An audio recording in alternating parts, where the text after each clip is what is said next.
Don't worry, champ, I'll take good care of her tonight. My wife's coworker humiliated me and left with her, but neither of them knew I was the boss who managed his subsidiary company. The next day, he called her in panic. My name's Dorino, and I'm 46 years old with the kind of life that seems boring on paper, but that feels fucking satisfying when you live it. I'm the owner of H Custom Smokers, a company based in Tennessee that specializes in turning cold, lifeless steel into beautiful barbecue smokers that make grown men cry with joy. We are not talking about those sad little propane grills you buy at Home Depot and pretend make you a grill master. No, sir. I build the kind of smokers that could pass for modern art installations if modern art actually served a purpose other than confusing people in galleries. These monsters are tanks, custom-welded monuments precisely designed for the sacred art of slow and low cooking. I build smokers for people who truly believe that brisket is not just food. It is a complete lifestyle choice, a philosophy, maybe even a religion if you squint your eyes enough. I have permanent grease under my nails that no amount of that fancy orange pumice stone soap can completely remove. And honestly, I have stopped trying. It is like a medal of honor at this point. The proof that I really work for a living instead of just attending meetings about meetings. I have a mortgage that I paid off 3 years ahead of schedule, which apparently makes me some kind of unicorn in this economy. I have 4 children who range from thinking I'm half a genius and half a total embarrassment, depending on whether I'm fixing their cars or trying to use TikTok. And until about a week ago, I really thought I had what you would call a perfect marriage, or at least the kind of marriage that looked good enough in Christmas card photos for no one to ask uncomfortable questions at church. My wife Miranda, well, I guess I should start saying my future ex-wife Miranda to get used to the taste of those words. She is beautiful in that elegant and put-together way that makes other women admire and hate her simultaneously. Ambition oozes from her pores. The kind of drive that could power a small city if we could figure out how to connect her to the power grid. She worked in corporate marketing for some technology company whose name sounds like it was generated by AI and suffering a stroke, doing something with brand synergy and vertical integration that I never fully understood.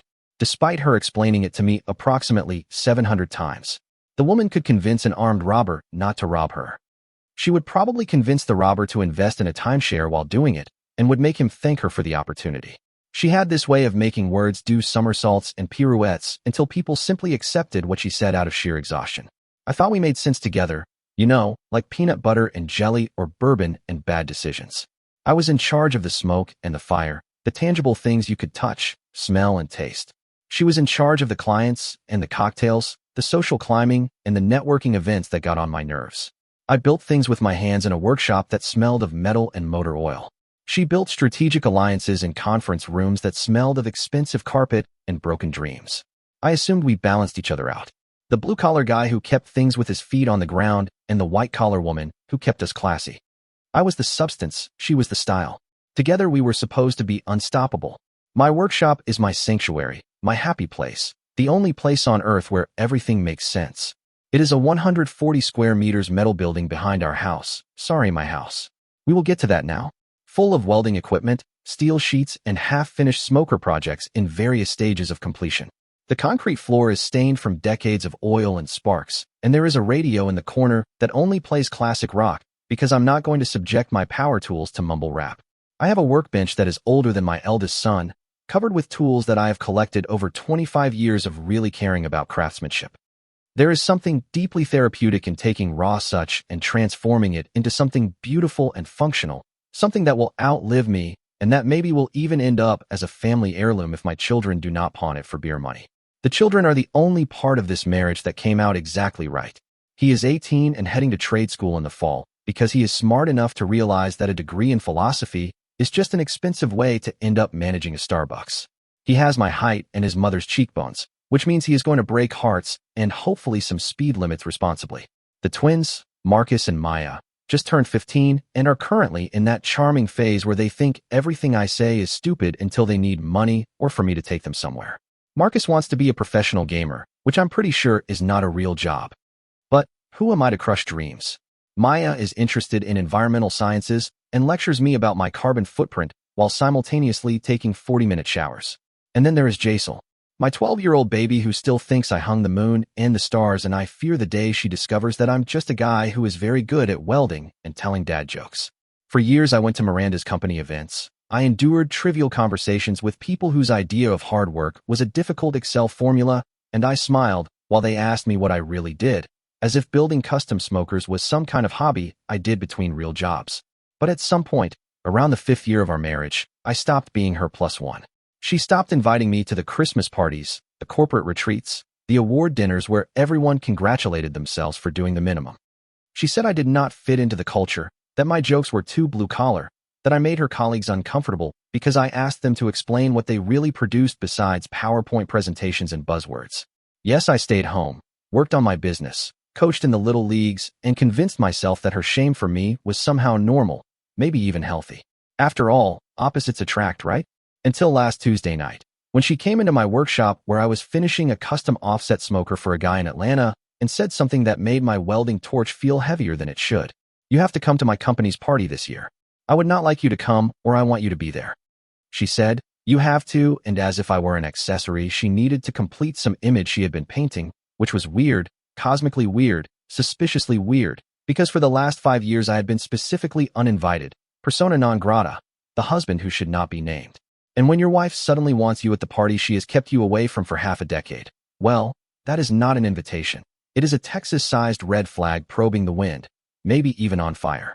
I should have known at that very moment that something was burning, and it was not just the brisket. The event was held at the Belgrave Grand Hotel, which is the type of establishment where they have a guy whose only job is to open doors for you. As if you had suddenly forgotten how handles work just because you are wearing expensive shoes. This place was overflowing with the kind of wealth that makes you want to check your bank account just to make sure it has not committed suicide from shame. The lobby had marble floors so shiny that I could probably perform surgery on them. And there were crystal chandeliers hanging from the ceiling that cost more than my entire first truck, the rickety Ford F-150, that got me through my 20s and taught me that duct tape is, in fact, a valid mechanical solution. I was wearing my best suit, the charcoal gray one I bought for my father's funeral 3 years ago, and that I had worn exactly twice since then, both times under duress. I still had the dry cleaner's tag stapled in the inside pocket. Miranda had insisted that I get my hair cut, so I had gone to my regular barber, a 60-year-old Vietnamese guy named Tommy, who charged 255 pesos and told the same 3 jokes every time instead of the 1190 pesos salon she suggested. My shoes were shined. My cologne was the good one from 2 Christmases ago, and I had even trimmed my beard into something that did not scream. I live in a cabin, and I guard water. I was presentable. Damn, even if I felt like a bear that had been put in a tuxedo for a circus act. Miranda was wearing a red dress that could have caused traffic accidents. Maybe even a multiple collision with fatalities. It was the kind of dress that made any other woman in the room want to be her or destroy her with very little middle ground. The fabric clung to her in ways that reminded me why I had married her in the first place. Back when I was 23 and thought being pretty and ambitious was the same as being a good person, her heels were so high that I was genuinely worried about her ability to flee in case of an emergency, but she walked in them as if she had been born wearing stilts. She had spent 2 hours on her makeup and hair, which seemed excessive until we went in and I realized that everyone there looked like they had just come out of a magazine ad for things I could not afford and did not want. The ballroom was full of Miranda's co-workers, all of them dressed as if they were attending the Oscars instead of a corporate Christmas party in Nashville. There was an open bar serving premium liquors, which explained why everyone seemed so excited to be there. Waiters with bow ties glided around with trays of tiny food that looked like art projects, little towers of something on top of something else, drizzled with a third thing that was probably truffle oil, because rich people are legally obligated to put truffle oil on everything. I had a drink, some kind of whiskey that tasted like it cost more per ounce than gold, and I tried not to break anything expensive or make eye contact with anyone who wanted to discuss quarterly earnings or what the hell these people talked about when they were not at work. Miranda immediately transformed into her work character, which was like watching Clark turn into Superman, except that instead of fighting crime, she fought for social status. She laughed louder, touched people's arms more, and used phrases like pick up the topic and move the needle without a hint of irony. I stood by her side like a piece of furniture, smiling politely while she introduced me to various colleagues whose names I immediately forgot after hearing them. This is my husband, Darren, she would say with the same enthusiasm you would use to introduce your accountant or your podiatrist. He builds barbecue humidors. And then she would quickly divert the conversation away from me before anyone could ask follow-up questions, as if I were an embarrassing fact that she needed to acknowledge, but not delve into. I was on my second drink, and seriously considering how fast I could fake a medical emergency when he appeared. Gaben Cross materialized from the crowd like a villain in a movie who knows the camera is on him. This guy was everything I was not. Neat, refined, the kind of handsome that comes from good genetics and better skincare products. His hair was perfect, as if he had just come off the set of a shampoo commercial. Not a single hair out of place, even though it was December and statistically someone in the room should have generated static electricity. He had a smile that was probably described as winning in his dating app profile. The kind of smile that made you want to punch him even before he opened his mouth. And he had that particular brand of confidence that only comes from never having had to assemble a piece of IKEA furniture in your life. Never having struggled with an Allen wrench at 2 in the morning while questioning every decision you have ever made. Miranda's entire face changed when she saw him. I'm talking about a complete transformation, as if someone had plugged her into an electrical outlet and turned her up to 11. She lit up more than our Christmas tree. Her eyes sparkled in a way that they definitely had not sparkled when looking at me in recent memory. They had that instant connection, that comfortable familiarity that made my stomach churn as if I had just gone over a hill too fast. They laughed at inside jokes, whispered comments that were not meant for anyone else to hear. In general, they acted as if they were the only two people in the room. I might as well have been a decorative plant, something green and boring in the corner that no one notices until it dies and starts to smell bad. Gaben barely acknowledged my existence for the first 10 minutes. He shook my hand with the kind of grip that tried too hard to prove something and said, "Ah, you are the husband." As if I were a secondary character he had heard of, but never expected to actually meet. Then he turned his attention back to Miranda, praising her dress, her hair, her recent presentation that apparently broke it in ways I did not understand and did not care to understand. They talked about work stuff, about campaigns and strategies, and some project they were collaborating on that required many late nights at the office. My internal alarm system was ringing louder than a smoke detector with dead batteries, but I told myself I was being paranoid, insecure, maybe even jealous for no good reason. Then the moment happened that would change everything. The moment I would replay in my head 1,000 times over the next week. Gaben turned to me with that smug smile. He reached into his wallet with the kind of casual confidence that made me want to set something on fire and threw a single 17 pesos bill on the table in my direction. It landed right in front of my drink. George Washington looking at me as if he were disappointed in both of us. Gaben leaned back in his chair, passed his arm casually near Miranda's shoulders, without actually touching her, which somehow made it worse, and said, "Don't worry, champ. I will take good care of her tonight." The table erupted in laughter. Miranda's colleagues, these people I had never met and would probably never see again, laughed as if it were the funniest thing they had ever heard. Miranda herself had the decency to look embarrassed for half a second before joining in. Her laughter mixed with the others, creating this chorus of ridicule that made my ears ring. Someone said, "Oh my God, Gaben," in that tone people use when they think something is inappropriate, but hilarious. Another person, a guy in a suit that probably cost what I make in a month, slammed the table and gasped as if he were dying. I sat there for what felt like an hour, but was probably 3 seconds watching my wife laugh at a joke about another man taking care of her. Watching her coworkers treat me as if I were the punchline to a story everyone was in on, except me. The 17 pesos bill was there on the table, wrinkled and insulting, a physical representation of what this asshole thought I was worth. The rational part of my brain was screaming at me to stay calm, not to make a scene, to remember that assault charges are expensive and my kids need their college funds. But there is a limit to what a man can take before something inside him just snaps like an over-tightened tension cable. I picked up that bill, folded it carefully into fourths with hands that were surprisingly steady, considering the rage currently remodeling my internal organs. And I looked Gaben directly in his smug, punchable face. "Thank you," I said, my voice quiet and clear enough for the nearby tables to fall silent. "That is the down payment on your next hospital bills." The laughter died faster than my respect for my wife. Gaben's smile wavered for a second before he recovered, trying to pass it off as if I had made a joke instead of a promise. Miranda's face went pale, then red, cycling through colors like a traffic light having an identity crisis. I could feel all the eyes in our section of the room fixed on me. I could practically hear the gossip engines revving up for Monday morning's office chat. I stood up, buttoned my suit jacket with the kind of deliberate calm that probably looked more threatening than any outburst, and walked out of that ballroom before I started a second career in aggravated assault. Behind me, I heard Miranda call my name, but her voice sounded distant and unimportant, like a radio station fading out as you drive away from the city. I handed my valet ticket to the guy at the entrance.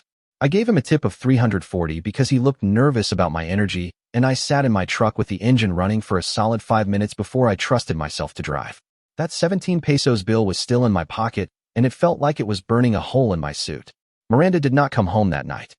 I do not know why I stayed up watching the driveway like a psycho in a stalker movie, except that instead of being creepy, I was just a guy slowly realizing that his marriage was going down the drain like hair in a shower no one bothered to clean.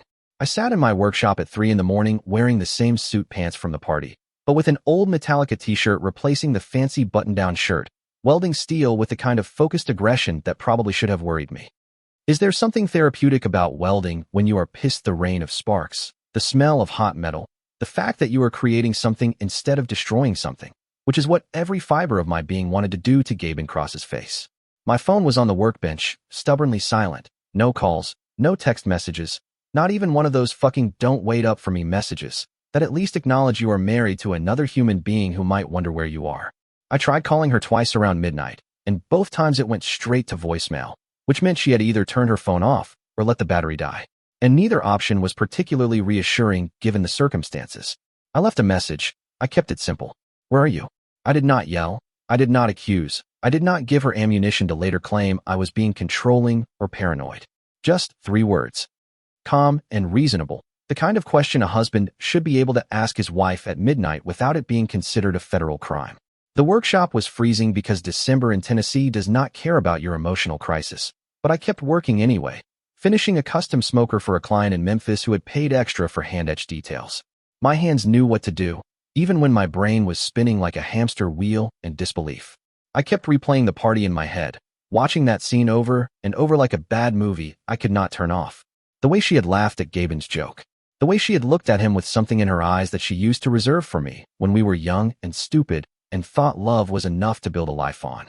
The dual cruelty of that 17 pesos bill and the fact that she had not defended me, had not said a single word to stop that disrespect.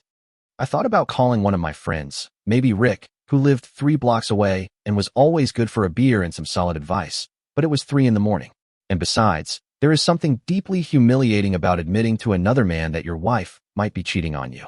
It feels like a failure, as if you could not keep your own house in order. You could not hold on to the woman you promised forever to. Pride is a funny thing. It will keep you silent, even when you are drowning. It will make you smile and wave from the water while your lungs are screaming for air. Around 4:30, I finally gave up on welding before I accidentally set something on fire or lost a finger from lack of attention. I made coffee in the old workshop coffee maker that probably violated several health codes and watched as the sky slowly changed from black to that strange gray-purple color that means morning is coming. Whether you are ready or not. The birds started making noise, those annoying high-pitched sounds that seemed too cheerful for the end of the world. My phone vibrated once a notification from my banking app about a transaction. I checked it out of habit and felt my blood pressure shoot into the stratosphere. Miranda had used our joint credit card at the Belgrave Grand Hotel for a room at 1:47 in the morning. The charge was 6,600 pesos, which meant she had gotten one of the luxury suites, because apparently when you cheat on your husband, you might as well do it in luxury. I took a screenshot, saved it in 3 different folders, and emailed it to myself because I'm not an idiot and divorce court loves documentation. Then I stood there looking at my phone, wondering what percentage of marriages end over a hotel charge and a 17 pesos bill, and whether I was overreacting or underreacting, or reacting exactly the right amount for a man whose wife just spent the night in a hotel with her smug coworker. At dawn, just as the sun had the sky something beautiful that I was too angry to appreciate, I heard her car, that distinctive sound of her white BMW, purring into our driveway. A car I had helped her choose years ago when she got promoted and wanted something that reflected her success. I stayed in the workshop forcing myself to keep my hands busy organizing tools that did not need organizing, because I did not trust what I might say or do if I met her at the door like an eager puppy waiting for its owner. She crept into the house like a teenager sneaking in after curfew, and I watched through the workshop window as she fumbled for her keys and slipped inside. I waited 5 minutes, then 10, letting her think that maybe I was still asleep. Maybe I had not noticed. Maybe she had gotten away with it. Then I crossed the yard in the cold morning air, still wearing my welding gloves as armor, and went in through the back door that leads to the kitchen. She was standing by the coffee maker with yesterday's makeup and Gaben's suit jacket, his monogrammed suit jacket, because of course this asshole was the type to embroider his initials on his clothes as if he were European royalty instead of a middle management __. The jacket was expensive. You could tell some kind of Italian wool blend that probably cost more than my monthly utility bill. And right there, on the left breast pocket, clear as day, were the initials boss in an elegant script that looked like it required a second mortgage to pay for. "Oh," she said when she saw me, her voice making that strange high-pitched sound that might have been cute 20 years ago, but now sounded guilty as hell. "You are up early." "I never went to sleep," I said, my voice flat and dead like roadkill. "Where were you?" She laughed. Really, she laughed. A nervous giggle that made me want to put my fist through the drywall I had installed myself 5 summers ago. "I told you I would be late." The party went on, and then a group of us went to another colleague's suite to continue celebrating. I fell asleep on his sofa. She gestured to the jacket as if it were proof of innocence instead of guilt. "Oh, Gaben lent me this. It was cold." "Sure, because 3 in the morning is the best time for PowerPoint presentations and professional development." "Why do you need a man's suit jacket in a climate-controlled hotel?" "Because your husband is stupid enough to believe you spent 7 hours in someone's suite doing anything other than what we both know you were doing." Then I saw it barely visible above the collar of that expensive jacket, right on her neck, where it met her shoulder. A mark, not just any mark, but the kind of red-purple bruise that has exactly one cause and 0 innocent explanations. Someone had stamped property of an idiot right on her skin. He had left his signature like a dog marking territory. A hickey. A damn hickey. At 44 years old, my wife came home with a hickey as if she were 16 and making out in her boyfriend's basement. "You have something on your neck?" I said, pointing with a grease-stained finger. Her hand flew up to cover it. Her face went through surprise, panic, and then settled on defiance. "It is just that I must have burned myself with the curling iron yesterday. You know how clumsy I'm." The curling iron. She was going to use the curling iron excuse. I had been married to this woman for 23 years. I had seen her get ready approximately 8,000 times, and not once had she burned herself with a curling iron. But of course, today of all days, she suddenly developed a coordination problem that resulted in a burn mark with the perfect shape of a mouth. "Sure," I said. The curling iron moved away from me, busied herself with the coffee maker as if it were the most important task in the history of mankind. She started humming. Really, humming some pop song I did not recognize, talking about trivial things about the weather, about the need to pick up the clothes from the dry cleaner, about whether we should eat turkey or ham for Christmas dinner, acting as if nothing had happened, as if she had not just walked in wearing another man's clothes with the imprint of his mouth on her neck, as if our marriage was not actively bleeding out on the kitchen floor. The vibrator coffee in her favorite mug, the one that said boss, which I had bought her as a joke 3 birthdays ago. I saw her add the exact amount of cream she always used. 2 sugars, stirring it precisely 7 times clockwise, because she had this strange superstition that stirring counterclockwise brought bad luck. She was acting normally, committed to her role, and something inside me just broke. Not loudly, not dramatically, but silently, like a rope that has been fraying for years and finally gives up its last thread. That is when I decided that the locks would be changed. Today, this morning, before she could walk through that door again with another man's jacket and another weak excuse, I was tired of being the decorative plant, tired of being worth 17 pesos, tired of pretending that any of this was salvageable. She kept humming, and I started planning. Sunday morning hit me like a hangover, except I was completely sober, which somehow made it worse. I had spent the rest of Saturday avoiding Miranda as she floated around the house, pretending to be confused about why I was not talking to her, as if my silence were a mysterious phenomenon instead of a completely reasonable response to her showing up in another man's jacket and a hickey that could be seen from space. She had gone to sleep in the guest room without me asking, which told me everything I needed to know about her guilty conscience. Cheaters always give themselves away in the end. They just cannot help it. I got up at 6, made coffee strong enough to strip paint and headed straight to Home Depot before the weekend DIY warriors could clog the aisles with their confusion about which end of a hammer to hold. There is something deeply American about solving your problems at a hardware store. Marriage falling apart. There is a product for that. Unfaithful wife. Aisle 7, next to the deadbolts and your dignity. I walked through those automatic doors with a mission, and that mission was to buy locks so strong they could keep out the apocalypse, zombies, and unfaithful spouses in that order of importance.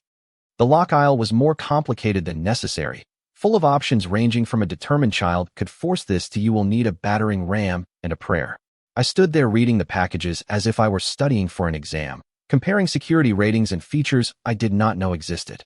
Smart locks that connected to your phone, locks with keypads. Locks that could probably have launched nuclear missiles if you entered the right code. But I went old school. Deadbolts is grade 1 security rating. The kind of locks that locksmiths respect and that burglars cry about.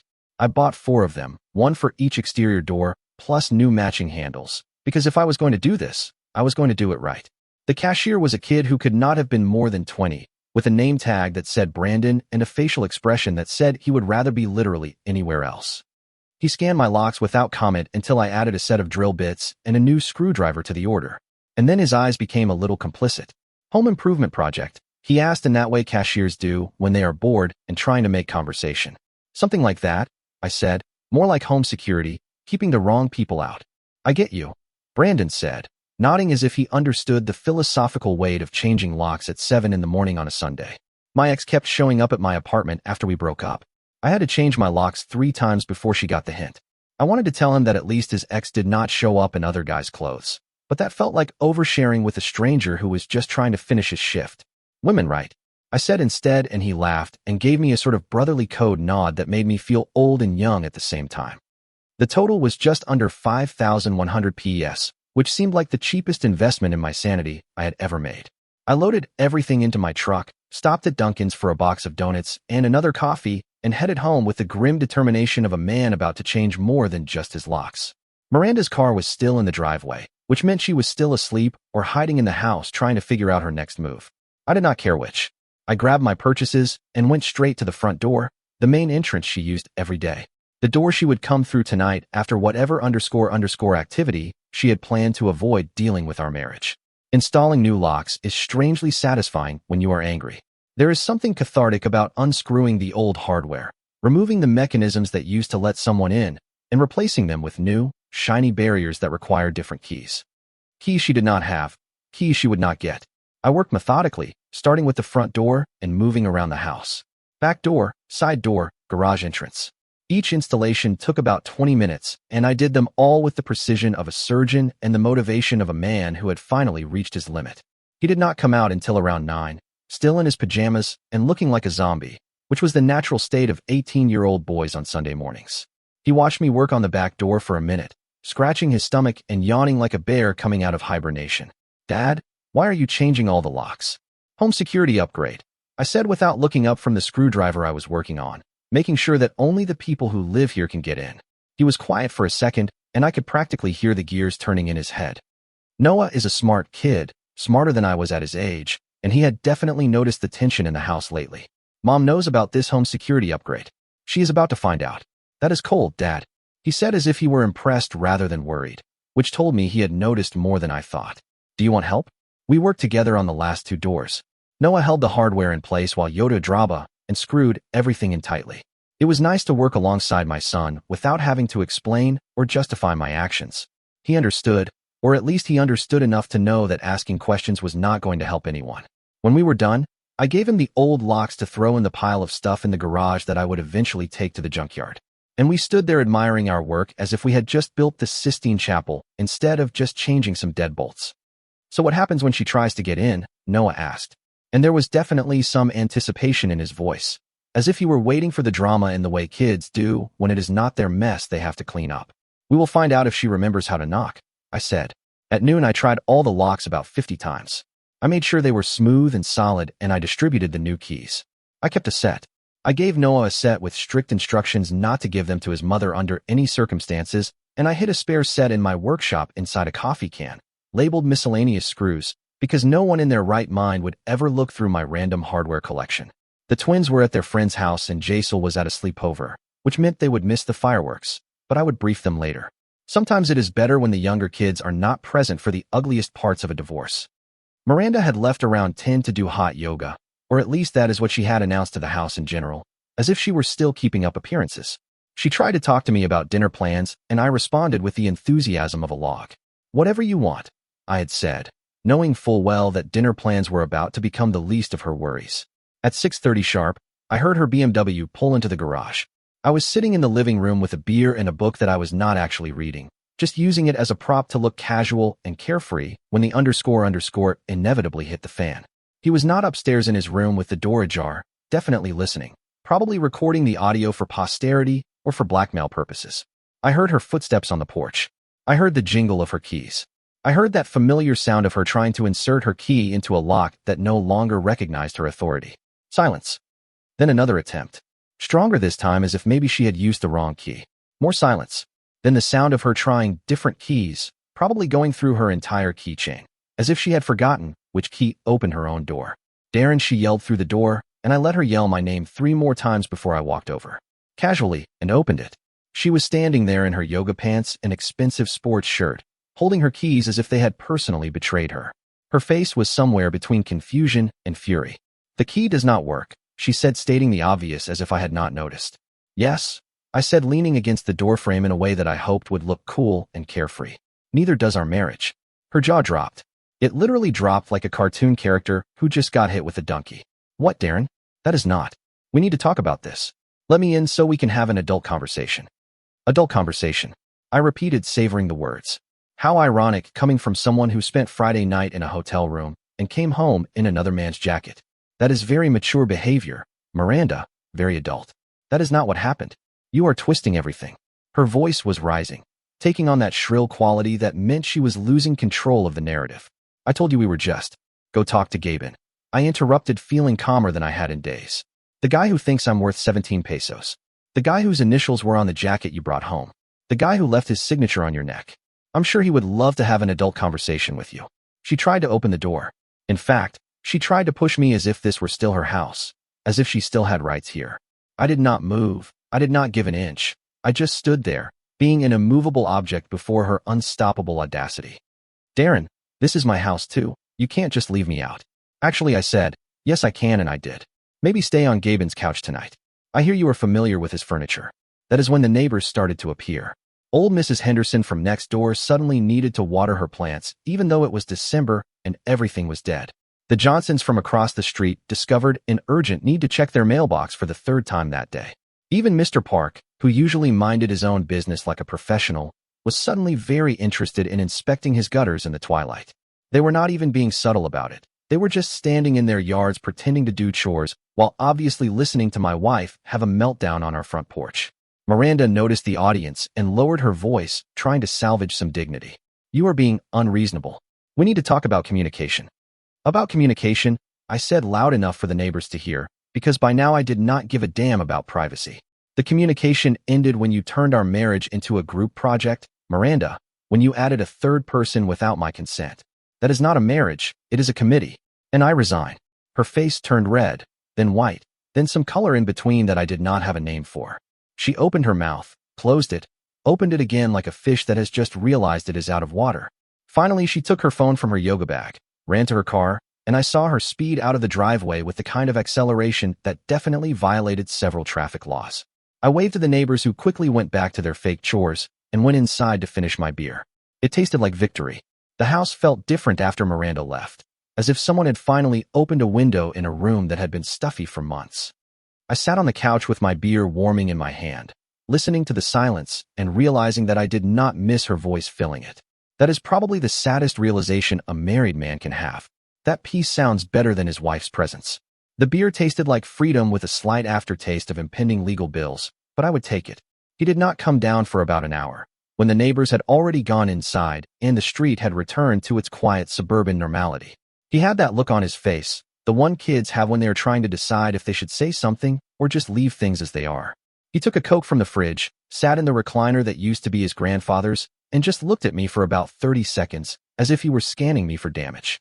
"So," he said finally, opening his Coke with that satisfying hiss. "Mom called me." "I imagine so." I took a sip of my now warm beer and winced. "Let me guess. I'm being unreasonable, dramatic, refusing to communicate like an adult." "She said you are overreacting," Noah said without inflection, just reporting the facts like a journalist who did not want to editorialize. "That you changed the locks without warning and embarrassed her in front of the neighbors." "What? You are making a big deal out of nothing." I repeated, feeling my blood pressure start to rise again. Did she mention the nothing she was doing in a hotel room at 2 in the morning? The nothing that left a mark on her neck? The nothing that involved bringing home another man's jacket? Noah raised his hand as if he were stopping traffic. "Dad, I'm just telling you what she said. I'm not saying I believe her." He took a long drink of his Coke, buying time to figure out how to navigate this conversation. "She wants me to talk to you, to convince you to let her come back so you can work this out like mature adults." "And what did you tell her?" "I told her I would talk to you," Noah said, and then smiled in a way that reminded me exactly of myself at his age. "I did not say I would try very hard." I laughed. "I could not help it. You are a good kid, Noah. Too good for this mess." "Dad, I'm 18. I'm not a kid anymore, and I'm definitely old enough to know when someone is lying to me." He leaned forward with his elbows on his knees, getting serious in that way young men do when they are trying to have important conversations. I have seen how she has been treating you for the last few years. As if you were an accessory she is embarrassed to wear in public. As if building smokers is not a real job. As if you are not successful enough for her image. It has been disgusting to watch. That hit me harder than I expected. I thought I had been hiding it better. I thought the kids had not noticed the slow erosion of respect in our marriage. Apparently I was wrong, or at least not as good an actor as I thought. You noticed that? Dad. We all noticed. Even Jaisal asked me last year, why does Mom never want to talk about what you do when her friends are around? He did not finish his Coke and crushed the can, which was technically littering in my living room, but I was not about to start enforcing rules at this point. Marcus and Maya have a whole theory that she has been having an affair for about 6 months. I told them they watch too much reality TV, but he gestured vaguely towards the closed door, towards the empty driveway, towards the whole situation. I guess they were right. 6 months. The twins thought she had been cheating on me for 6 months. I tried to do the math backwards, figure out when things had gone from distant to suspicious, but honestly it all blurred together. The late nights at work, the business trips that seemed longer than necessary, the way she had started dressing better for work than for the date nights we had stopped having. All the cliches, all the warning signs I had ignored, because acknowledging them meant admitting that my marriage was dying. And now what? Noha asked. Are you going to kick her out permanently, or is this just to make a point? I do not know yet, I admitted, which felt strange to say out loud. I'm angry enough to want her gone for good. But we have been married for 23 years. We have 4 kids, a house, a whole life. I can't just pretend that none of that matters.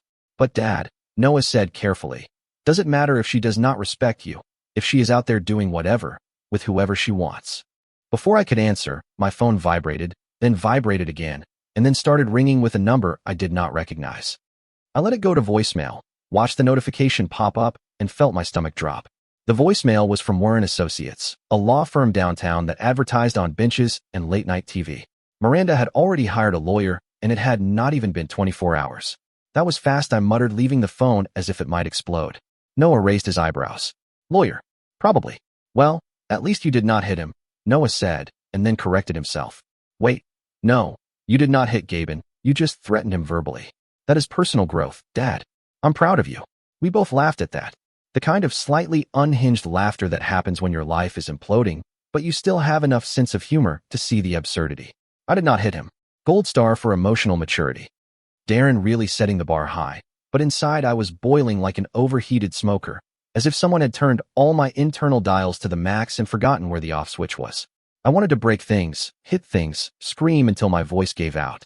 Instead, I sat on my couch drinking warm beer with my son and pretending I had some idea of what I was doing. The next morning came too soon and brought gifts I did not want.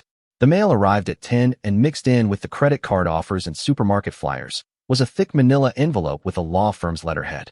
My hands trembled slightly as I opened it, which annoyed me because I did not want to give Miranda the satisfaction of making me nervous, even though she was not there to see it. The letter was 3 pages of legal jargon that basically boiled down to Miranda wanting money, wanting it now, and wanting a lot of it.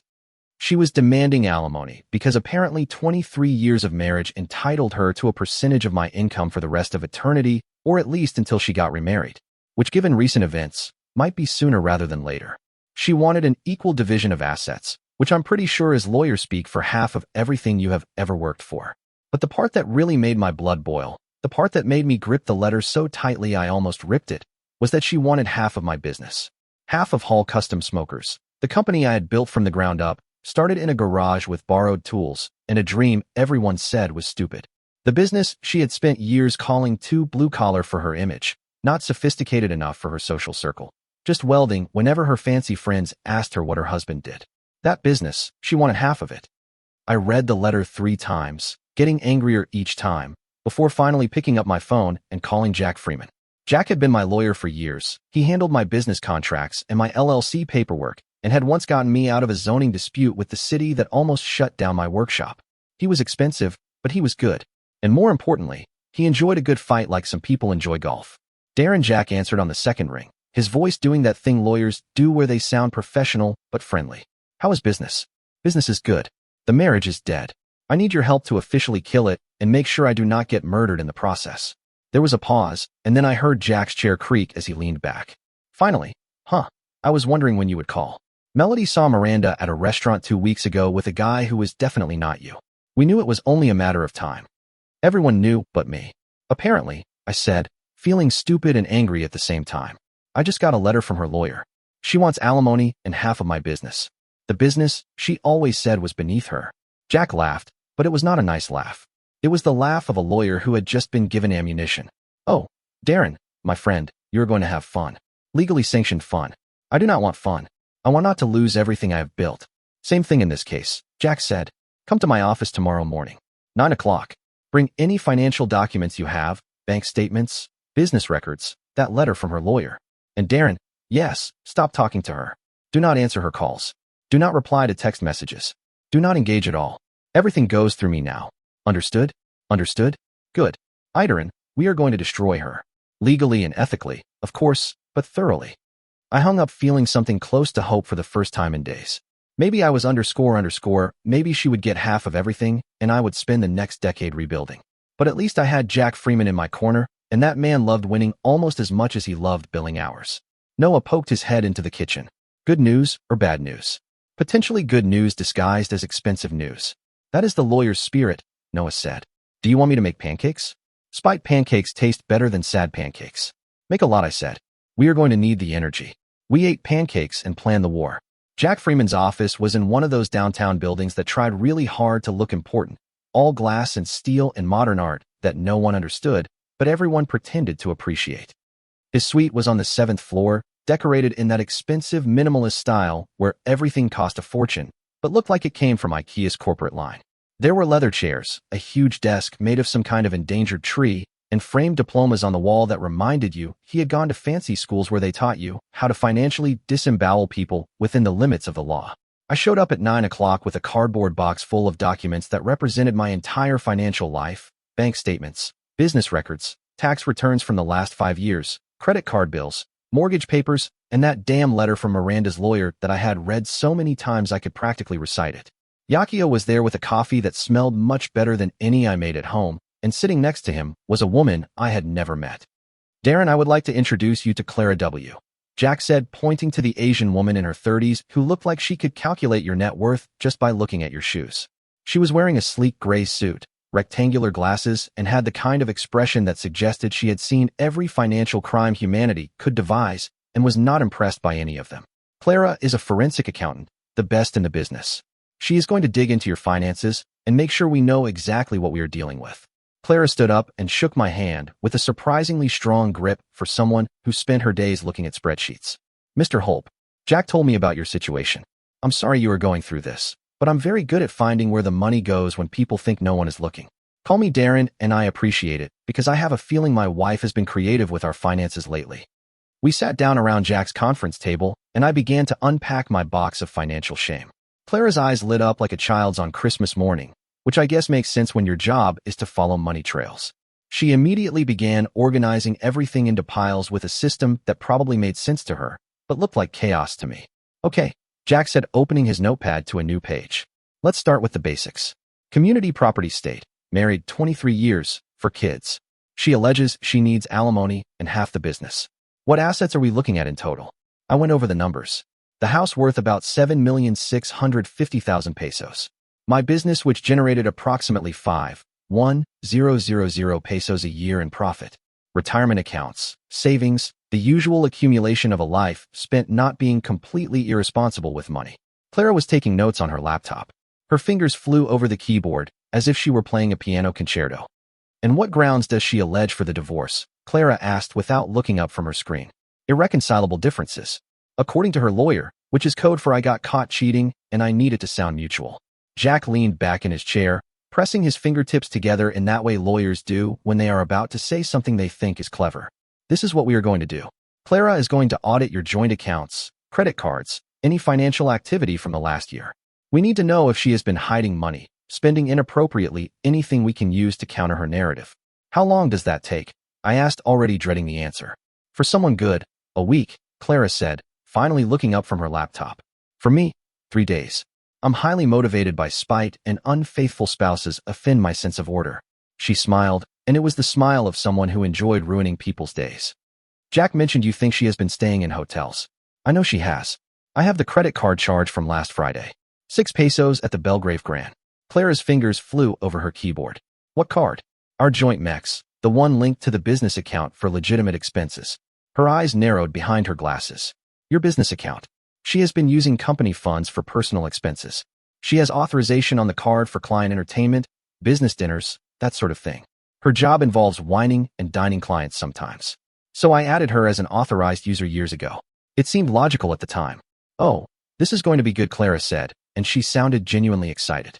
I love it when spouses forget that business accounts have different rules than personal ones. Misuse of company funds, possible tax implications, possible fraud, and she has been declaring personal expenses as business deductions. Mr. Alderin, I'm going to need access to all your business accounts, credit card statements, expense reports, everything. I gave her the login credentials for my business banking. I saw her eyes light up even more as she began to pull statements and download files. Jack did not serve everyone more coffee while Clara worked her magic, muttering to herself about expense categories and merchant codes as if she were speaking a foreign language. After about 20 minutes of clicking and typing, Clara looked up with the expression of someone who has just found buried treasure. Darren, when was the last time you really looked at your business credit card statements? Well, I look at the totals every month. I make sure there is nothing too out of place.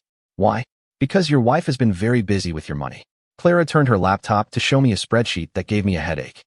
In the last 6 months alone, she has charged over 680,000 pesos to your business account. Hotels, restaurants, spa days, shopping. There is a charge here from Victoria's Secret for 10,200 pesos.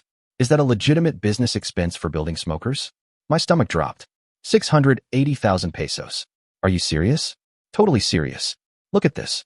The Belgrave Grand Hotel appears 11 times in the last 4 months, always on Friday or Saturday nights. Charges ranging from 300 to 600 per stay. That is not a business trip, Darren. It is an adventure hotel. Clara scrolled through more charges, each one feeling like a punch to the gut. Here are 17,000 pesos at Fleming Stackhouse, 34,000 at a spa resort in Gatlinburg, multiple charges at liquor stores, wine shops, expensive restaurants. She has been living very well at your expense. Can we use this? I asked Jack, feeling rage and vindication fighting for dominance in my chest. Oh, we are going to use this to death, Jack said, smiling like a shark that has just smelled blood. Misuse of company funds, potentially affecting your tax liability, demonstrating a pattern of deception. This destroys her claim that she deserves alimony. You cannot claim you need money while you are spending 680,000 pesos on hotels and steak dinners. Clara kept typing, kept digging, and I could see her getting more excited with each discovery. She has also been transferring money. Look at this. Regular transfers from her joint account to another account. 34,000 here. 25,500 there. 51,000 last month. Always going to the same place. She showed the transfer details. The account holder is listed as Boss Enterprises LLC. Boss, I repeated, feeling something click in my brain. Gaben Cross has been financing her boyfriend with our money. Presumably, Jack said, because lawyers always have to say presumably, even when something is as obvious as hell. But yes, probably. Claire, can you track that LLC? I'm already on it, Clara said, her fingers dancing over the keyboard. Boss Enterprises, registered in Tennessee 6 months ago. Principal owner, Gaben Cross. Business purpose listed as consulting services. What a joke. This is clearly a front for personal income. We sat for a minute letting it all sink in. Miranda had not only cheated on me, she had been systematically raiding our finances to fund her affair, using my business accounts as her personal piggy bank and transferring money to her boyfriend's shell company. The audacity was almost impressive. Then, Jack looked at me across the table with an expression I could not quite decipher. Darren, I need to ask you something. This guy Gaben Cross, where does he work? In some tech company. Miranda mentioned it a few times, something with outdoor products or innovations or something. What? Jack's smile got even wider. What is the full name of your business? The legal entity name, not just Hold Custom Smokers. Hold Custom Smokers and Outdoor Nevesons, LLC. I bought a smaller competitor 5 years ago. I kept it running as a subsidiary. They make fire pits, outdoor grills, that kind of thing. A different market than my custom smokers. What? Jack started laughing. Not a polite laugh, but a full-throated laugh that made Clara look up from her laptop confused. Darren, what is the name of that subsidiary? Crashfire Auto Rations. I kept the name because they had good brand recognition. We operated separately. Different management team, different facilities. It is profitable, though. Why? I stopped mid-sentence as my brain finally understood what Jack was hinting at. No way. Every way, Jack said, still laughing. Clara, look up the corporate registration for Crash Fire Outdoor Nevesons. She typed, clicked, and then her jaw dropped. Parent company Hold Custom Smokers and Outdoor Nevesons, LLC. Owner Darren Hold. __ mother. I need to see the employee list, I said, my voice coming out strange and strangled. Pull up the Crashfire payroll. Clara navigated to my business's accounting software, accessed the subsidiary's payroll system, and there it was in black and white. Gaben Cross, Senior Marketing Director. Crashfire, Outdoor Nevesons. Salary, 1,615,000 pesos a year. Reporting structure. He ultimately reports to me. The guy threw a 17 pesos bill at his boss. The guy who had been sleeping with my wife, using my money to fund his lifestyle, smirking at me at that party, as if I were beneath him. That guy cashed a check with my signature on it every 2 weeks. My laughter could have registered on the richer scale. It started as a chuckle, became a roar, and ended with me wiping tears from my eyes as Jack and Clara looked at me like I had lost my mind. Maybe I had, but this was the most beautiful twist of fate I had ever witnessed. This is going to be beautiful, I finally managed to say. This is going to be so damn beautiful. Yia was taking notes, her eyes shining with predatory glee. Darren, my friend, not only are we going to win this divorce, we are going to make legal history. Tuesday morning arrived with the kind of crisp winter sun that makes everything look clean and hopeful, which felt wildly inappropriate given that I was about to professionally destroy a man's life. I arrived at my office at Crashfire Outdoor Nevesons at 7, early enough to avoid the morning crowd, but late enough for my assistant, Kelly, to already be there with coffee and the ability to schedule meetings without asking too many questions. Kelly had been with me for 12 years. She had survived 3 economic downturns and my terrible dad jokes, and had developed a sixth sense for when I needed something done quietly and efficiently. Good morning, boss, she said when I walked in, already offering me a cup of coffee as if she had sensed my arrival. Kelly was 53, had 4 grandchildren, and did not take any __ from anyone. You have that look? What look? The look that says someone is about to have a very bad day, and you are going to enjoy watching it happen. She sipped her own coffee, looking at me over the rim. What do you need? I need you to schedule a mandatory meeting for all division heads. Today at 10 o'clock, conference room A. I took a long sip of coffee that tasted like liquid revenge. Make it sound important but vague. Strategic planning session or discussion about organizational restructuring or any corporate nonsense that makes people nervous. Kelly's eyes narrowed. All division heads means Gaben Cross from marketing. Especially Gaben Cross from marketing did not ask any questions, just nodded and started typing on her computer with the efficiency of someone who had been waiting for this moment. Consider it done. Anything else? Yes. Can you pull Gaben's personal file? I want it on my desk in 20 minutes. Full file, date of hire, performance reviews, salary history. Everything is getting ugly, right? Kelly said, but she was smiling. Kelly, we passed ugly 3 days ago. We are now in scorched earth territory. It is about time, she muttered, and went back to her computer. At 9:30, I had Gaben's entire work history spread out on my desk like evidence at a crime scene. Hired 3 years ago. Decent performance reviews, but nothing spectacular. Salary increased twice due to market adjustments that I had apparently approved without paying much attention. There were some notes in his file about boundary issues with female coworkers.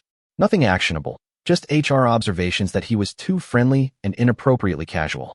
Reading between the lines, the guy was a slimeball who had learned to operate just within the acceptable zone. I also had the 17 bill. I had kept it in my wallet since the party, folded and wrinkled, and now I smoothed it out on my desk as if it were a valuable artifact, because in a way it was. Physical evidence of disrespect, a paper trail of arrogance. George Washington as my witness. At 9:45, I walked into the conference room and settled myself at the head of the table. The room was one of those modern meeting spaces with a huge table, uncomfortable chairs that cost a fortune, and a whiteboard that no one ever used. I positioned myself where I could see everyone's faces, put the bill in my jacket pocket, and waited. The division heads started arriving around 9:55. Susan from operations, Michael from finance, Patricia from HR, and a couple of others whose names I knew, but did not use often because I spent most of my time in the custom smokers division, not here at the subsidiary. They all looked vaguely concerned, which was the appropriate response to a surprise mandatory meeting called by the owner. No one seemed happy to be here, but that was okay. I was not looking for happiness.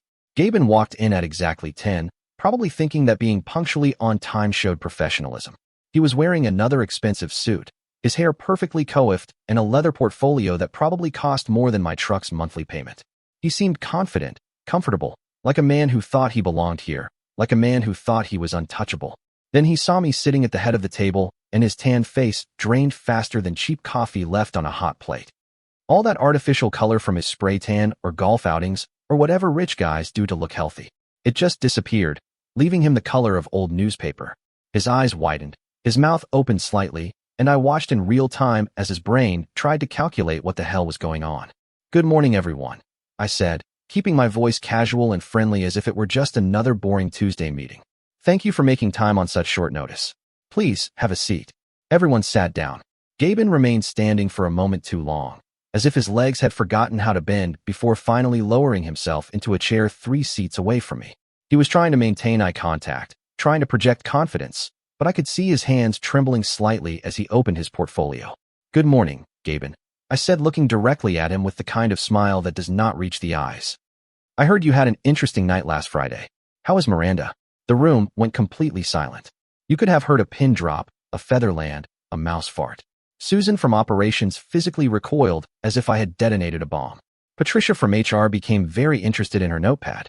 Michael from finance seemed to be trying to calculate the legal liability of this conversation. Gaben opened his mouth, closed it, tried again. "I, Mr. Hull, am not sure what you are referring to." "Oh, I think you know exactly what I'm referring to," I said, keeping my tone light and conversational. "The company party at the Belgrave Grand Hotel. The one where you were very generous with your financial offerings." I reached into my jacket pocket and pulled out the 17 pesos bill. I unfolded it slowly and deliberately and slid it across the conference table towards him. It spun slightly on the polished wood before stopping directly in front of his portfolio. "I think this belongs to you." Gaben looked at that bill as if it were a live grenade. The silence in the room was so thick you could cut it with a knife and serve it for dinner. I watched several emotions pass across his face. Confusion, recognition, horror, panic, like a slot machine landing on the worst possible combination. "I did not," he started, but his voice broke. "Let me help you," I said, leaning back in my chair as if I had all the time in the world. "That is the bill you threw at me, your boss, the owner of this company and its parent company, while you were making a joke about taking care of my wife. Do you remember now?" Patricia from HR made a noise that might have been a gasp, or might have been the sound of her soul leaving her body. Susan covered her mouth with her hand. Michael just stared at Gaben as if he had never seen him before. "Mr. Holt, can I explain?" Gaben tried again, his voice desperate. "Now please, do not." I interrupted. "I have heard enough explanations for a lifetime. What I'm interested in now is professional conduct. Patricia, can you bring Gaben's personal file? I think we need to review this section about employee behavior and corporate values." Patricia practically ran out of the room, probably grateful for an excuse to escape. The rest of us sat in awkward silence as Gaben sweated through his expensive suit. I could see the stains forming under his arms, see his neck moisten, watch the complete collapse of his confident facade. "You know what is funny, Gaben?" I said conversationally. "I actually liked you when we hired you. I thought you had potential, good credentials, decent ideas. You seemed like a team player. I had no idea you were the kind of person who would disrespect his boss and sleep with his wife. That is bad judgment, Gaben. Really bad judgment." "I did not know," he stammered. "She never said." "I thought he was just a what?" I asked, genuinely curious. "A gift. No one. A guy who did not matter, a working-class loser you could throw a bill at and laugh." He did not answer, which was answer enough. Patricia returned with the file, handed it to me as if it were radioactive, and sat down quickly. I opened it, flipped through a few pages for dramatic effect, and then looked at Gaben. "It says here that employees are expected to maintain professional conduct both during and outside of work hours, especially when representing the company in official functions. Would you say throwing money at your boss and propositioning his wife falls under professional conduct?" "I did not. It was just a joke. I did not mean." "This is what is going to happen," I said, closing the file with a satisfying thud. "You are fired effective immediately. Conduct unbecoming of an executive. You can clean out your desk in an hour. Escorted by security. Your last paycheck will be mailed to the address we have on file.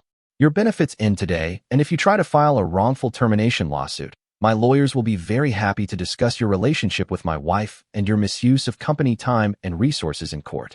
Gaben's face went from pale to red and back to pale again. "You can't. This is not absolutely I can, and absolutely it is," I said. "Patricia, can you call security to escort Mr. Cross to his office and then off the premises?"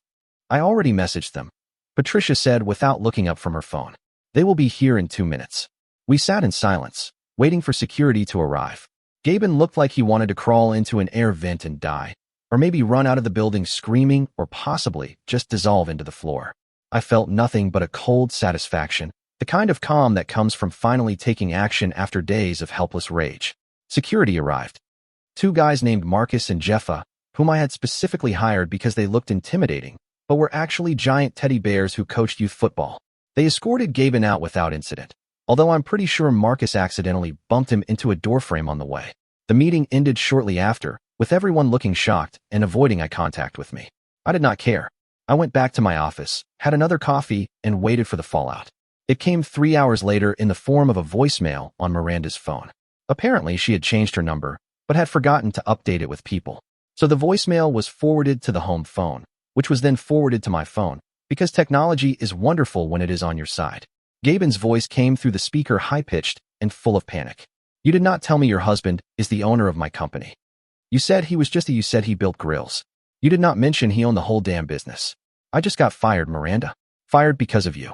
Because you did not bother to mention that your husband signs my paychecks? There was more, but I stopped listening because I was too busy laughing. Music to my ears. The week between Gaben's firing and our first court date was a masterclass in watching someone's carefully constructed life unravel in real time. Miranda tried to call me approximately 67 times. Each call went straight to voicemail because I had already been very clear, no contact. Everything through the lawyers. Protect yourself from doing something stupid. She left messages that ranged from apologetic to angry to desperate. She cycled through emotional states as if she were trying to find the right frequency to make me give in. We need to talk. You are being unreasonable. Think of the children. How could you do this to me? That last one was particularly ironic, coming from a woman who had been spending my money on hotel rooms with her boyfriend. She also tried to use the kids as messengers, which was about as low as you could go without digging a hole. He did not stop her immediately. He told her to stop putting him in the middle of adult problems. The twins were less diplomatic. Marcus told her she had made her bed and now she could sleep in it, preferably in a hotel, since that seemed to be her favorite place.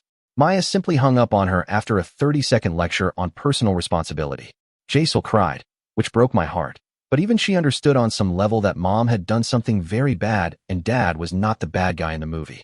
Miranda moved in with her sister Denise, who lived in a condo in Green Hills and had always thought I was not good enough for her little sister. Denise had a guest room, an inflated sense of importance, and a wine habit that could fund a small country. I imagined the two of them sitting around complaining about men and drinking Chardonnay while pretending that Miranda was the victim in all this. That image sustained me through several difficult moments. Jack kept me updated on the legal maneuvering happening behind the scenes. Miranda's lawyer, a guy named Robert Peton, who apparently specialized in high-conflict divorces, which is lawyer code for I represent terrible people, was trying to paint me as controlling, financially abusive, and emotionally distant. They were building a narrative where Miranda was the neglected wife who had made a mistake, and I was the tyrannical husband who had overreacted by locking her out and firing her boyfriend. It was creative fiction. I will give them that. They are going to try to make you look like the bad guy, Jack warned me as we had coffee 3 days before our court date. They will say you publicly humiliated her, that you abused your power as an employer, that you were trying to punish her instead of working on the marriage. The standard playbook for someone who was caught cheating. Let them try. I said, feeling calm in a way that probably should have worried me. We have 680,000 pesos in receipts that say otherwise. Oh, we have more than that now, Jack said, smiling like a kid who has just discovered where his parents hid the Christmas presents. Clara found 3 more accounts that Miranda opened in her name only. She has been siphoning money for over a year. The total damages are approaching 190,000 pesos. I felt my blood pressure spike. 190,000 pesos. 190,000 pesos of your money used to fund an affair hidden in accounts she thought you would never find. Jack slid a folder across the table. Bank statements, transfer records, all documented and notarized. She is fried, Darren. Absolutely fried. The day of the hearing arrived with all the joy of a root canal. I wore my court suit, different from my funeral suit, bought specifically for legal proceedings, because apparently I needed a wardrobe category for days when your wife tries to rob you in front of a judge. Jack met me on the courthouse steps, looking impeccable in navy blue and carrying a briefcase that probably cost more than my first car. Remember, he said as we went through security. Stay calm. Answer the questions directly. Do not volunteer information. And for the love of God, do not let them provoke you into losing your temper. I'm calm, I said. And I was. I had moved past the anger and into something colder and more focused. I wanted justice, documentation, and my life back. In that order, the courtroom was smaller than I expected, more like a conference room with wood paneling and delusions of grandeur. Presiding was Judge Catherine Morrison, a woman in her 60s with steel-gray hair and the kind of expression that suggested she had heard every lie humanity could produce and was not impressed by any of them. She looked at both parties with equal skepticism, which I took as a good sign. Miranda sat on the other side of the room with Peton, wearing a conservative navy blue dress that screamed responsible wife who was wronged. She had done her makeup to look tired, but brave. She probably spent an hour achieving that barely holding it together aesthetic. She would not look at me.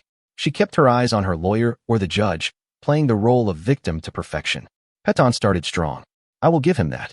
He painted a picture of Miranda as the devoted wife who had sacrificed her own professional ambitions to support my business, who had endured years of emotional neglect while I focused on work instead of our marriage.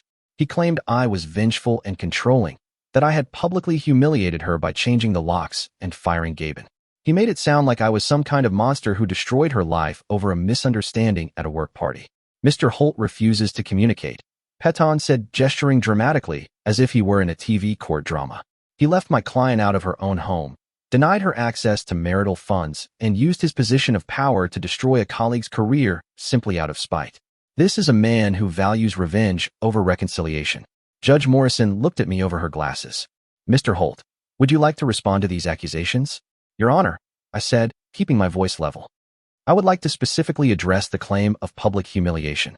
My wife humiliated herself when she spent the night in a hotel with another man and came home with his jacket and a hickey on her neck. I did not publicly humiliate her. She did it herself. I just provided better lighting by refusing to pretend everything was okay.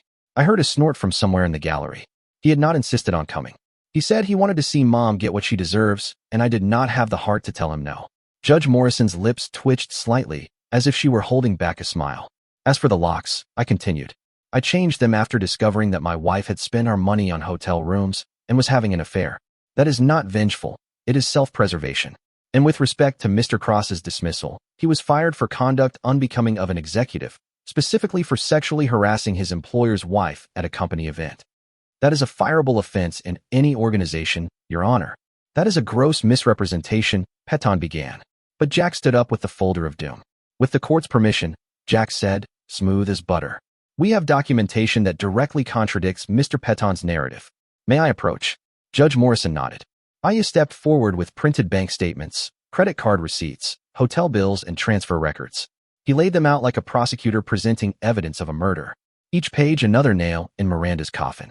The judge began to read, and I watched as her expression went from neutral to skeptical and actively annoyed. Mrs. Hall, Judge Morrison said, looking up from the papers. Can you explain why you charged 816,000 pesos to your husband's business account over a period of 6 months, including multiple hotel stays, expensive dinners, and transfers to an LLC owned by Mr. Gaben Cross? Miranda opened her mouth, closed it, looked at her lawyer in panic. Peton shuffled his papers as if the answer might be hidden in there somewhere. Your Honor, those were legitimate business expenses related to my client's work in corporate marketing. At the Belgrave Grand Hotel 11 times in 4 months, on Friday and Saturday nights. The judge's eyebrow arched towards her hairline. That is an interesting business model, counselor. The courtroom fell very silent. I could see Miranda's carefully constructed victim narrative crumble like a sandcastle at high tide. She tried to speak, but nothing came out but a small squeak that might have been the death rattle of her credibility. Then, Judge Morrison asked the question that made it all worthwhile.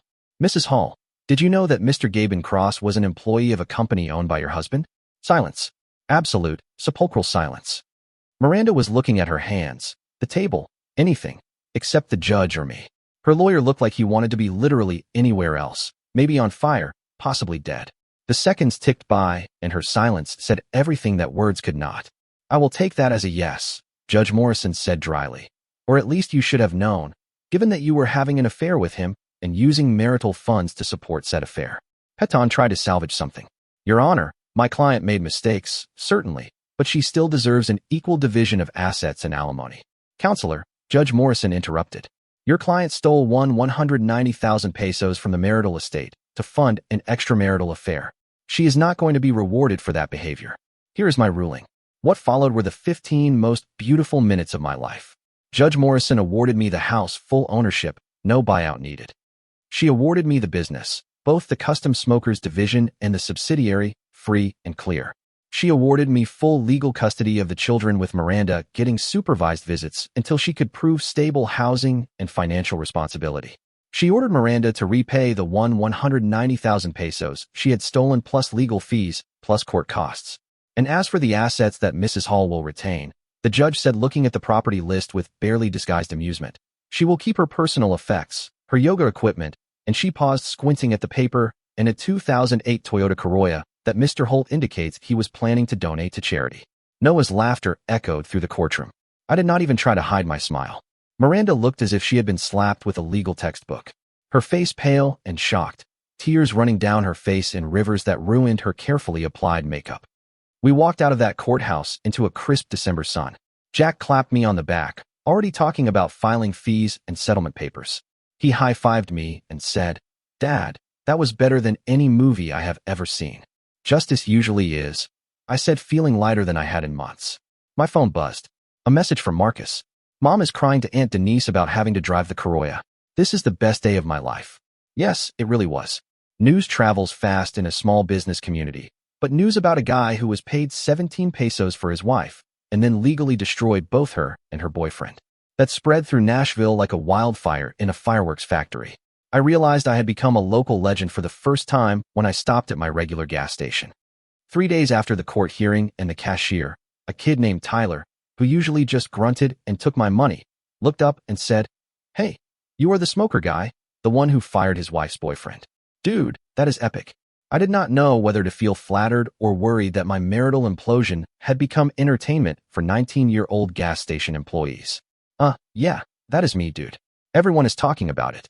My manager saw the court documents online. Someone posted them on Facebook. That part where the judge gave your ex the Corolla you were going to donate to charity.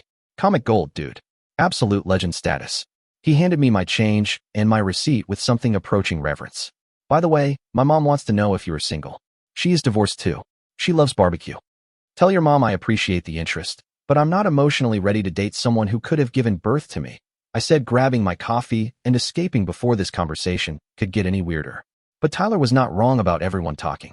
My phone had been blowing up for days with calls from people I had not heard from in years, all wanting to know how I was, which is code for "give me all the details so I can gossip about it at work tomorrow." High school friends I had not spoken to since graduation were suddenly my best friends. Cousins I had forgotten existed came out of the woodwork to express their support. Even my Uncle Ray, who had been living off the grid in Montana for a decade, somehow found out and sent a telegram, a damn real telegram that said, "Well done, period." That Bill move was poetry. The story had apparently reached meme status in certain circles. Someone had created a fake motivational poster with my face and the caption, "Respect the man with grease on his hands. He probably signs your paycheck." It was being shared in business groups, entrepreneur forums, and apparently in several Reddit threads dedicated to epic revenge stories. I was simultaneously mortified and deeply amused. But the real surprise came when my business phone started ringing off the hook. Kelly had to start screening calls because we were getting so many inquiries. Restaurants, backyard barbecue enthusiasts, competition pit masters, even some celebrity assistants calling on behalf of their bosses who had heard about the Nashville guy who roasted his wife. They all wanted an H custom smoker, not just because they were quality products, which they were, but because they wanted to support the guy who had become the folk hero of wronged husbands everywhere. "Darren, you have another one," Kelly said, poking her head into my workshop where I was finishing a custom offset smoker for a client in Atlanta. "A gentleman from Memphis wants a premium smoker. He said he read about you on some business blog and that he respects a man who handles his problems with class and fire." His words, not mine. "What blog?" I asked, putting down my welding torch. She pulled out her phone and showed me an article titled "Tennessee Entrepreneur Turns Personal Betrayal into a Business Boom, a Masterclass in Professional Revenge." It had been published 2 days ago on some small business website and had apparently gone viral in the barbecue and small business communities. The article detailed my story with surprising accuracy and ended with a quote from some business professor who said I demonstrated the power of maintaining professional standards and personal dignity in the face of adversity. "I'm being used as a case study in business schools now," I asked. I was not sure if I should be proud or horrified. "It seems so," Kelly said, smiling. "Also, you have 3 more orders from people who specifically mentioned the article. Your business has literally tripled in the last week. We are going to need to hire more welders." She was right. Within 10 days of the court hearing, my backorder list had gone from 2 to 6 months. I was getting requests for custom smokers from all over the Southeast, with some people willing to wait up to a year for a whole custom smoker. The irony was not lost on me. Miranda had always been ashamed that I built barbecue smokers for a living. She thought it was too working class, not sophisticated enough. Now, that working class business was making more money than ever, and I was being featured in business publications while she was driving a 2008 Corolla with a bumper sticker that said, "My other car is also a disappointment." That is when the inspiration hit me. I was in my workshop at 2 in the morning, my traditional emotional processing time, when I realized I could turn this whole mess into something productive, something that honored the men and women all over the world who had been betrayed, but had maintained their dignity, something with a little bit of sass and a lot of marketing potential. The next morning, I called Noah into my office. My son had taken a gap year before trade school and was working for me part-time, learning the business and discovering that he had a real talent for social media marketing. He could make a 30-second video of me welding steel look like a scene from an action movie. "I have an idea," I said, pulling out the sketches I had been working on. "New product line. Premium smokers, top-of-the-line materials. Custom features. We will call it the Loyalty Series." He looked at the designs, then at me, and started to smile.